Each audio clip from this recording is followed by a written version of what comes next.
요한복음 20장 1절부터 18절까지 말씀 한 절씩 교독하겠습니다. 안식 후 첫날 일찍이 아직 어두울 때에 막달라 마리아가 무덤에 와서 돌이 무덤에서 옮겨진 것을 보고 시몬 베드로와 예수께서 사랑하시던 그 다른 제자에게 달려가서 말하되 사람들이 주님을 무덤에서 가져다가 어디 두었는지 알지 못하겠다 하니 베드로와 그 다른 제자가 나가서 무덤으로 갈새 둘이 같이 다름질하더니 그 다른 제자가 베드로보다 더 빨리 달려가서 먼저 무덤에 이르러 구부려 세마포 놓인 것을 보았으나 들어가지는 아니하였더니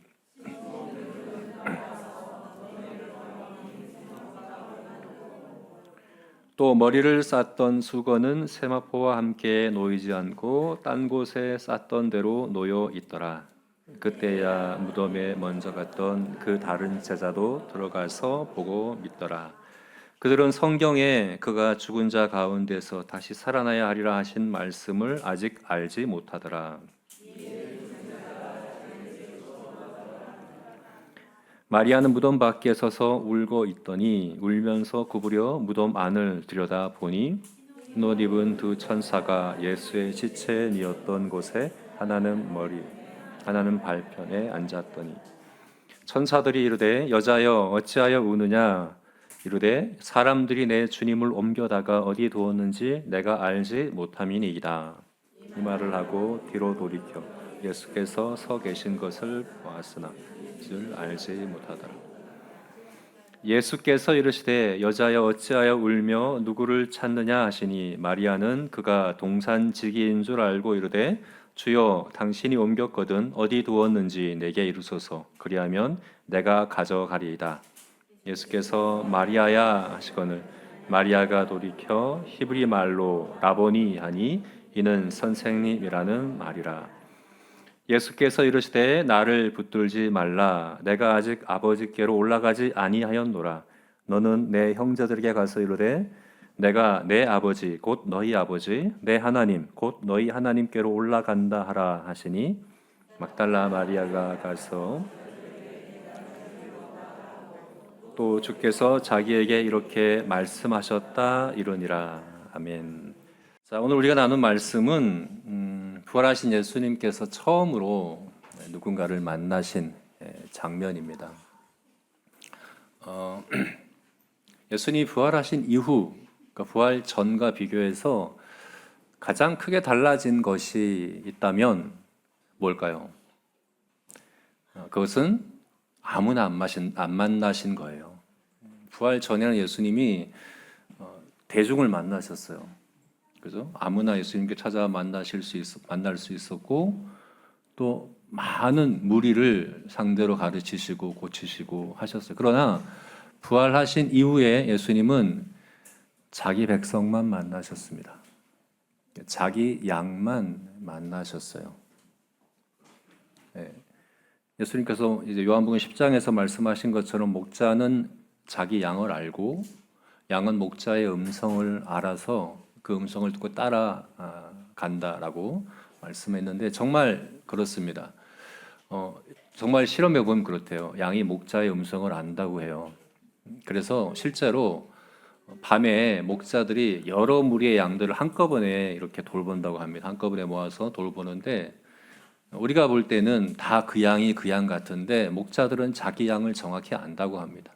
그래서 걱정할 필요가 없어요. 아침에 각각의 이름을 불러서 양들을 부르면 양들이 자기 목자를 알고 따라간다고 실제로 그런다고 합니다. 여러분 우리가 그리스도인이 된다는 것은 우리가 그리스도인이라는 것은 예수님을 그렇게 개인적으로 인격적으로 만나고 아는 걸 의미합니다. 주님께서 자기 양을 아시고 자기 양을 찾아와 그의 이름을 부르시고 만나주시는 거죠. 이 순서가 중요합니다, 여러분. 예수님께서 불특정 다수의 양들을 위해 죽으시고 그 양들 중에서 예수를 믿는 사람들을 구원하시고 자기 양을 삼으신 게 아니에요. 그게 아니라 선한 목자는 자기 양을 위해 죽으십니다. 그래서 사도 바울은 갈라디아서 2장 20절 말씀에 나를 사랑하사 나를 위하여 자기 자신을 버리신 주님이라고 고백하죠. 태초부터 하나님은 그 이름을 아시고 그 이름을 위하여 이 땅에 예수님을 보내시고 또 그를 위한 사랑으로 그 이름을 염두에 두시고 그를 위하여 십자가에 죽으신 것이죠. 또 그를 위하여 부활하신 것이고, 그래서 다메섹 도상에서 사도 바울을 찾아가셔서 사울아 사울이 찾아간 거 아니에요. 바울이 찾아간 거 아니에요. 예수님께서 찾아가셔서 자기 양을 찾아가셔서 그의 이름을 부르셨어요. 그리고 그를 만나신 것이죠. 우리가 생각할 때는 예수님 부활하시고 좀 빌라도를 좀 찾아가시고 또 사내들인 공회의 이거 의원들과 대제사장들을 좀 찾아가시고 짠 이렇게 부활하신 거 좀 보이시고, 또 예수님을 십자가에 조롱했던 사람들 있잖아요. 네가 하나님의 아들이면 내려와서 보여라, 그럼 믿겠노라 라고 했던 그 사람들한테 좀 부활하신 모습을 보이셔서 좀 그 코를 좀 납작하게 해주셨으면 어떨까 하는 생각도 들지 않습니까? 그러면 많은 사람들이 믿을 텐데, 예수를 믿을 수 있을 텐데 이렇게 생각할 수 있는데, 그럴 필요가 없으시고 그렇게 하지 않으셨어요. 왜냐하면 예수님은 자기 양이 누군지 아셔요. 누가 믿을지를 아셔요. 그래서 그들만 찾아가셔서 만나셨어요. 네, 그게 이제 예수님 부활하신 이후에 가장 큰 차이점인데, 오늘 우리가 읽은 본문은 바로 그 첫 번째 사례입니다. 첫 번째로 자기 양을 찾아 만나신 장면이죠. 그 한 사람, 예수님께서 부활하신 이후에 첫 번째 만난 그 한 사람 누구입니까? 막달라 마리아입니다. 특별히 막달라 마리아를 첫 번째 만날 사람으로 택하셔서 그를 만나셨습니다.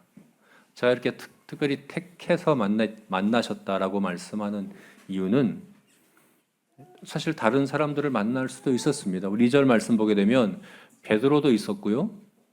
또 예수께서 사랑하시는 제자, 바로 이 요한을 이야기하는데 아마도 이 사도 요한을 이야기할 겁니다. 사도 요한도 있었습니다. 그들이 무덤에 가서 봤어요. 빈 무덤을 봤어요. 그들도 만나실 수 있었습니다. 또 막달라 마리아 말고 다른 여인들도 있었어요. 마태복음, 누가복음, 마가복음을 보게 되면 야고보의 어머니 마리아도 있었고 살로메도 있었습니다. 막달라 마리아 이후에 그들도 만나세요. 그런데 특별히 첫 번째로 개인적으로 그의 이름을 부르며 만나실 사람으로 하나님이 택하신 사람은 막달라 마리아였다는 거예요. 왜 막달라 마리아였을까? 왜 막달라 마리아를 첫 번째로 만나실, 예수님이 부활하신 이후에 첫 번째로 개인적으로 인격적으로 만날 사람으로 막달라 마리아를 택하신 이유가 뭘까? 우리가 생각할 때는 거기 특별한 의미가 있을까? 누구를 먼저 만나는 게 특별히 그렇게 중요할까? 막달라 마리아 만날 수도 있는 거 아닌가? 이렇게 생각할 수도 있어요. 그런데 그렇지가 않아요. 왜냐하면 예수님께서 첫 번째로 만난 이 사람은 예수님의 부활의 첫 번째 증인이거든요. 예수님이 이 막달라 마리아에게도 그렇게 말씀하세요. 가서 부활을 증언해라. 제자들에게 증언해라. 증인으로 지금 만나신 거예요. 첫 번째 증인이에요. 그런데 여러분, 우리가 생각할 때는 막달라 마리아가 첫 번째 증인으로서 적합한가 보지. 그렇잖아요. 우리가 왜 어떤 걸 관찰하고 전달하고 하는 능력에 있어서는 우리 남자들보다 우리 자매들이 더 나을 수 있죠. 그래서 막달라 마리아가 그 일을 잘할 것 같아서 그렇게 만나셨을 거다라고 생각할 수 있어요. 그런데 우리 생각은 그럴 수 있는데, 당시 예수님이 부활하신 그 당시 1세기 유대 사회의 그 상황을 생각하면 그렇지가 않아요. 왜냐하면 당시에는 여자는 법정에서의 증인으로서의 자격이 없었어요. 여자의 말은 안 믿었어요. 사람들을 숫자를 셀 때도 여자들은 숫자로 세지도 않았어요. 그만큼 영향력이 없었어요. 존재감이 없었어요. 그러니까 증인으로 누군가를 부른다고 한다면, 누군가를 만난다고 한다면 남자를 만났었어요. 성인 남자를 만나시는 게 맞아요. 그 자리에 베드로도 있었잖아요. 수제자잖아요. 또 예수님의 가장 사랑하는 제자 요한도 거기 있었잖아요. 그들을 만나서 그들에게 예수님의 부활을 증언해라 라고 하셨다면 더 맞지 않겠습니까? 그런데 그렇게 하지 않으셨어요. 여자를 만나셨어요. 그리고 여자를 만나신다고 하더라도 다른 사람도 많아요. 마리아를 만난다고 하더라도 예수님의 어머니 마리아를 만났다고 한다면 좀 이해가 됩니다. 다른 성인 남자보다 예수님의 어머니 마리아를 만났다고 한다면 사가랴가 얘기했듯이 칼로 마음을 찌르는 것 같을 것이라고 얘기했는데 예수님의 죽음을 가장 슬퍼하고 가장 마음 아파했던 사람이 예수님 어머니 마리아죠. 그래서 누구보다 먼저 예수님 어머니 마리아를 만났다고 한다면 납득이 될 수 있어요. 또는 베다니의 마리아를 만났다고 해도 좀 납득이 될 수 있어요. 베다니의 마리아는 예수님이 죽으시기 전에 그 향유 옥합을 깨트려서 예수님께 부었던 사람이죠. 나사로의 동생입니다. 이 베다니의 이 마리아 마르다 그리고 나사로 이들의 집을 예수님이 거의 예수님의 집과 같이 머무셨죠. 자주 가셨고 머무셨고 예루살렘에서 가까운 곳에 그들의 집이 있었기 때문에 거의 예수님께는 거의 제2의 가족과 같은 이들이 바로 이들이죠. 그래서 베다니의 마리아를 만났다면 그것도 좀 이해가 되는데 왜 하필 막달라 마리아일까? 왜 막달라 마리아일까? 제가 이렇게 말씀드린 이유는 막달라 마리아는 별명처럼 사용되는 또 다른 호칭이 있었어요. 막달라 마리아에 어떤 겁니까? 7 귀신 들렸던 자. 7 귀신이 들렸다가 나간 자라는 그것이 막달라 마리아를 얘기할 때 항상 따라 붙는 그 호칭이었었어요. 그럼 7 귀신 들렸다는 게 어떤 의미입니까? 예수님이 비유로 그렇게 말씀하신 적이 있거든요. 어떤 사람이 귀신이 들렸다가 그 귀신이 나갔는데 귀신이 갈 데가 없는 거예요. 그래서 다시 자기가 나왔던 곳에 와봤더니 깨끗이 청소되고 정리되어 있는 거예요. 그래서 어떻게 했다고 합니까? 7 귀신을 데리고 와서 들어가서 그 나중 형편이 이전보다 훨씬 심해졌다. 예수님 비유로 말씀하신 것이거든요. 7 귀신이 들어갔다는 것은 어떻다는 겁니까? 얼마나 그 형편이 그 상태가 얼마나 심각한가를 예수님께서 그렇게 말씀하신 게 그 비유인데, 근데 실제로 7 귀신이 들렸던 사람이 누굽니까? 막달라 마리아예요. 그런 사람이에요. 물론 지금은 온전하게 되었죠. 귀신이 다 나가고 온전하게 되었습니다. 그렇다고 하더라도 여러분, 그 사람들에게 이게 있잖아요.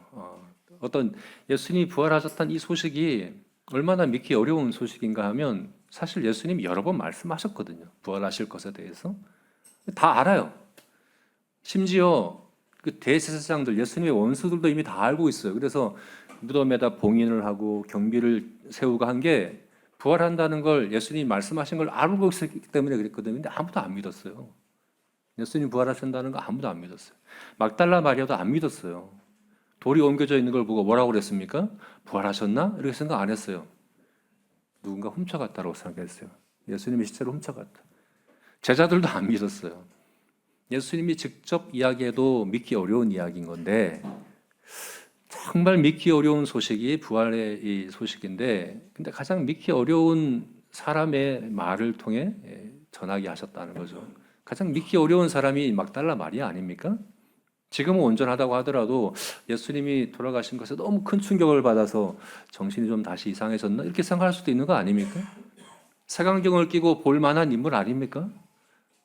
7 귀신이 들렸던 심한 그런 형편에 있었던 사람이라는 걸 누구나 다 알고 있고 그것이 계속해서 호칭에 별명처럼 붙어있는 그 사람이 막달라 마리아인데 왜 하필 막달라 마리아냐고요.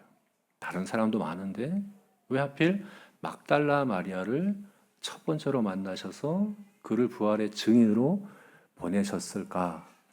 네. 왜요? 그런 생각이 들지 않습니까?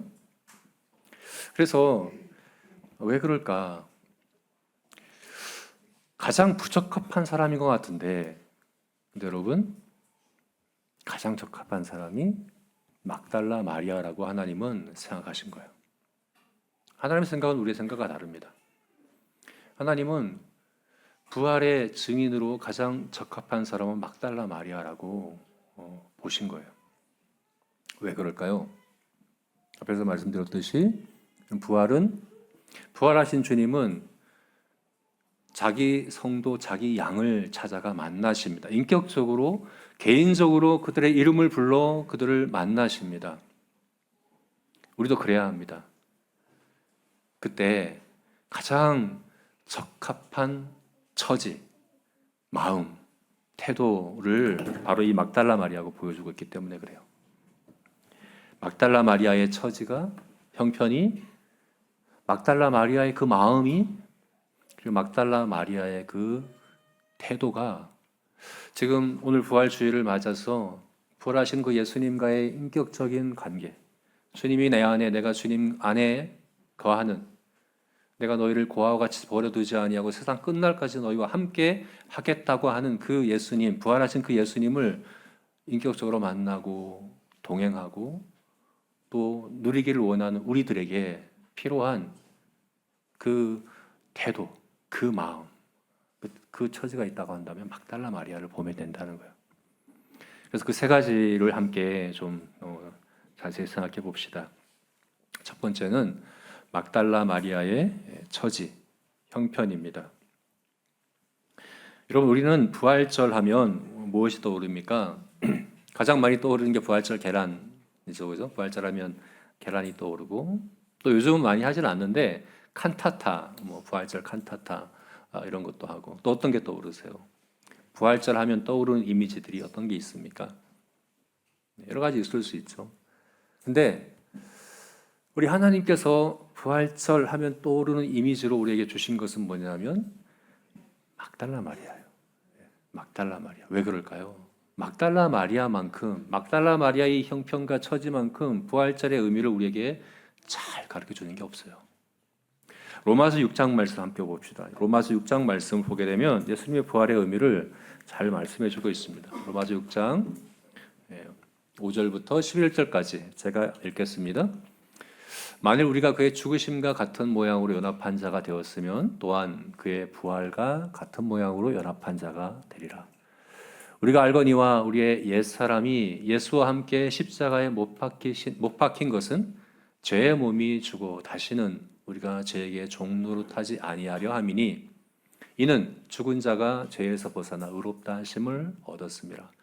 만일 우리가 그리스도와 함께 죽었으면 또한 그와 함께 살 줄로 믿노니 이는 그리스도께서 죽은 자 가운데서 살아나셨음에 다시 죽지 아니하시고 사망이 다시 그를 주장하지 못할 줄을 알미로라.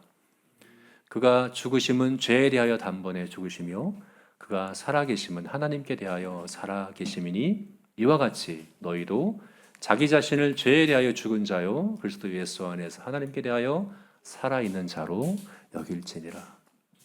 여러분, 예수님의 부활은 뭘 우리에게 말해줍니까? 죄의 권세에, 죄의 본성에, 죄의 습관에 사로잡혀져 있던 우리들이 해방되어 하나님께 대하여, 의에 대하여 살아있는 자 되게 한 것이 바로 예수님의 부활 아닙니까? 이걸 가장 잘 보여주는 사람이 있다면 누구일까요? 막달라 마리아죠. 7 귀신이 들렸던 그 사람,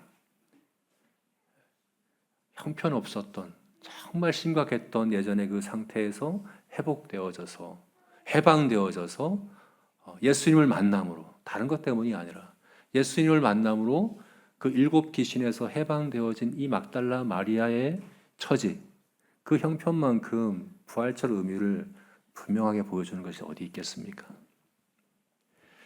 여러분, 우리는 예수님의 부활을 믿는다고 이야기할 수 있어요. 예. 근데 그것이 내 삶에 어떤 의미로 누려지고 있습니까?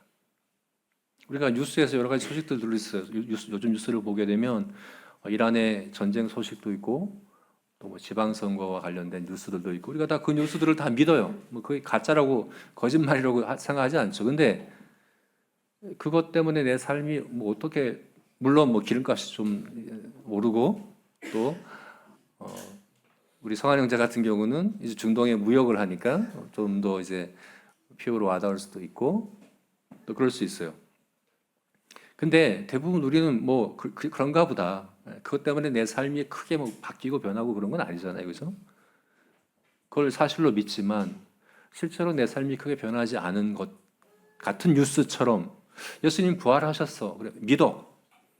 감사해. 그래서 내 삶은 그냥 부활절 계란 정도, 부활절 계란 먹는 날, 뭐 이 정도로만 여긴다고 한다면 부활절을 제대로 모르는 거죠. 예수님의 부활을 제대로 누리지 못하는 것입니다. 여러분, 예수님의 부활은 예수님의 그 부활이 역사적 사실이고 분명한 사실이고 그런데 그것을 근거로 우리를 해방하시겠다는 하나님의 선언입니다. 우리의 죄의 본성과 죄의 습관에서 그 어둠에서 빛으로 죄에서 의로움으로 해방하시겠다라고 분명히 말씀하고 있는 것입니다. 그것이 바로 부활하신 예수님을 만난 막달라 마리아가 우리에게 보여주고 있는, 가르쳐주고 있는 부활의 의미입니다. 저와 여러분 이와 같은 믿음이 있었으면 좋겠습니다. 이와 같은 소망을 가지고 하나님 앞에 우리가 나아갑시다. 주님의 부활, 그 역사적 사실을 근거로 나를 해방시켜 주십시오. 죄에서 해방되어 하나님을 향하여, 죄에서 해방되어 의를 향하여 살아있는 자로 살 수 있도록, 누릴 수 있도록 은혜 주시옵소서 하는 그런 간구가, 그런 소망함이 저와 여러분에게 있었으면 좋겠습니다. 네. 자, 두 번째로는 마음입니다. 막달라 마리아의 특별한 그 마음이 부활하신 예수님을 인격적으로 만나고 또 경험하는 그런 성도의 마음입니다. 17절 말씀 보게 되면 막달라 마리아의 특별한 막달라 마리아에 대한 특별한 그런 말씀이 있습니다. 17절 말씀 같이 한번 읽어보겠습니다. 읽겠습니다. 예수께서 이르시되 나를 붙들지 말라. 내가 아직 아버지께로 올라가지 아니하였노라. 너는 내 형제에게 가서 이르되 내가 내 아버지 내 하나님 곧 너희 하나님에게로 올라간다 하라. 여기 보면 예수님께서 나를 붙들지 말라.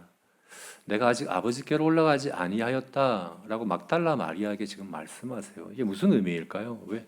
난 아직 아버지께로 올라가지 않았다. 나를 붙들지 말아라. 이게 무슨 말일까요? 어떤 분들은 이것을 예수님께서 지금 신령한 몸으로 부활하셨기 때문에 그 신령한 몸을 누군가 만지게 되면 부정하게 되니까 하나님께로 올라가시기 전이니까 부정하게 되지 않도록 만지지 마라 이런 의미라고 이제 생각하는 분들도 있어요. 근데 그것은 말이 안 되죠. 왜냐하면 이미 막달라 마리아는 예수를 만진 상황이에요. 그죠? 이미 만졌어요. 뿐만 아니라 다른 이제 복음서를 보게 되면 다른 여인들도 예수님의 발을 붙잡고 경배를 해요. 만져요. 다른 여인들도 만져요. 그때 만지지 말라 말씀 안 하세요. 그리고 오늘 이제 뒤에 있는 말씀 보게 되면 도마에게 예수님께서 뭐라고 말씀하시냐면 내 못자국에 손을 넣어보고 내 옆구리에 손을 넣어봐라, 만져봐라 라고도 말씀하시거든요. 예수님을 만지는 것 자체가 잘못된 게 아니죠. 만지지 말라는 의미가 아니에요. 그럼 무슨 의미일까요? 왜 막달라 마리아가 나를 붙들지 말라라고 했을까요? 여기서 붙들지 말라고 하는 것은 간절하게 붙든다 하는 그런 의미거든요. 예수님을 붙잡은 거예요. 못 가시도록 붙잡은 거입니다.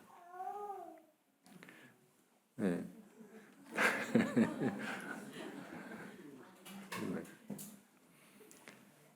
그럼 안 되거든요. 왜 안 됩니까? 요한복음 16장 말씀과 14장 말씀 보게 되면 예수님을 붙잡으면 안 되는 이유에 대해서 예수님께서 이미 말씀하셨어요. 16장 말씀부터 봅시다. 16장 7절 말씀 제가 읽을게요. 그러나 내가 너희에게 실상을 말하노니 내가 떠나는 것이 너희에게 유익이라. 내가 떠나가지 아니하면 보혜사가 너에게로 오시지 아니할 것이요 가면 내가 그를 너에게 보내리니. 예수님을 붙잡으면 안 돼요. 예수님과 함께 하기 위해서 사실은 예수님 가셔야 돼요. 왜냐하면 예수님이 떠나셔야 보혜사 성령을 보내셔서 그것이 막달라 마리아에게 유익된 길이에요. 14장 말씀에서 어떻게 말씀하고 있습니까? 제가 읽겠습니다. 내가 아버지께 구하겠으니 그가 또 다른 보혜사를 너희에게 주사 영원토록 너희와 함께 있게 하리니 그는 진리의 영이라 세상은 그를 받지 못하나니 이는 그를 보지도 못하고 알지도 못함이라. 그러나 너희는 그를 아나니 그는 너희와 함께 거하시며 또 너희 속에 계시겠음이라. 내가 너희를 고아와 같이 버려두지 아니하고 너희에게로 오리라. 예수님께서 오시는 거죠. 영원히 너희와 함께 하겠다는 것을 보혜사 성령을 통해서 이루실 것입니다. 근데 막달라 마리아는 예수님을 붙잡았어요. 사실 그 붙잡은 심정이 어떨까요? 여러분, 예수님이 없기 전에, 예수님을 만나기 전에 막달라 마리아는 그것이 얼마나 비참한 삶이었는가를 너무나도 잘 알던 사람이에요. 그죠? 7귀신 들렸던 사람이었던 그 막달라 마리아. 그에게 있어서 예수님은 단순히 예수님의 그 가르침, 예수님의 본보기가 필요한 게 아니라 예수님이 필요한 사람이 막달라 마리아였습니다. 달랐어요. 베드로나 야고보나 다른 제자들은요, 부활하신 예수님 만나고 나서 어떻게 했습니까?